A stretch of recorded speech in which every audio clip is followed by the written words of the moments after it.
এটা খুব কমন এবং মোস্ট ইম্পর্ট্যান্ট একটা ম্যাথ এমসিকিউর জন্য প্লাস সিকিউর জন্য। সেটা হচ্ছে আমার একটা সমবাহু ত্রিভুজ দেওয়া থাকবে এবং এরকম বলা থাকে যে আমি যদি বাহু কিছুটা বাড়াই সেক্ষেত্রে ক্ষেত্রফলও কিছুটা বাড়ে, দেন আমাকে বাহু বের করতে বলা হয় যে বাহুটা আসলে কত। তো এই ধরনের ম্যাথের ক্ষেত্রে সবার আগে যে জিনিসটা করতে হয়, আমরা ধরি বাহু এ। বাহু যেহেতু এ, তাহলে ক্ষেত্রফল, সমবাহু ত্রিভুজের ক্ষেত্রফল অবশ্যই মুখস্থ রাখতে হবে, √3/4 a²। এখন দেখো আমি প্রশ্নে বলেছি যে সমবাহু ত্রিভুজের বাহু 2 মিটার বাড়ালে, যেহেতু 2 মিটার বাড়ালে তার মানে নতুন বাহু হবে আগের বাহুর সাথে 2 যোগ, অর্থাৎ 2 মিটার বৃদ্ধি পেল। এক্ষেত্রে ক্ষেত্রফল √3/4, বাহুর মান যেহেতু এখন a+2, অর্থাৎ a+2²।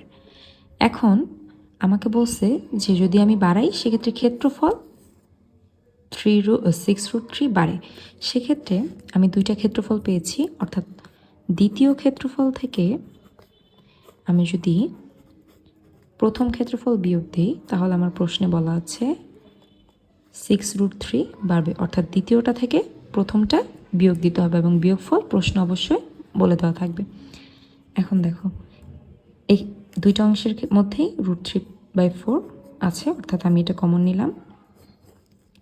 একটু অংশ যদি আমি সূত্রে ফেলি a+b² অর্থাৎ a² প্লাস 2ab অর্থাৎ 4a+4, এবং একটু অংশ থেকে তো আমি আগে নিয়ে ফেলেছি, অর্থাৎ বাকি থাকে -a²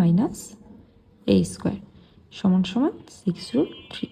এখন দেখো এটা কাটা, কারণ এটা প্লাসের এটা মাইনাসের, এখানেও √3 আছে এখানেও √3 আছে, তাহলে এটাও কাটা, এবং এই 4টা এখানে ভাগাকার আছে, এই সাইডে আসলে গুণ হয়ে যাবে, অর্থাৎ 4a+4 সমান এই 4 আর 6 গুণ হয়ে 24। 24 থেকে 4 বাদ দিয়ে দিব 20, অতএব বাহুর মান হচ্ছে 5।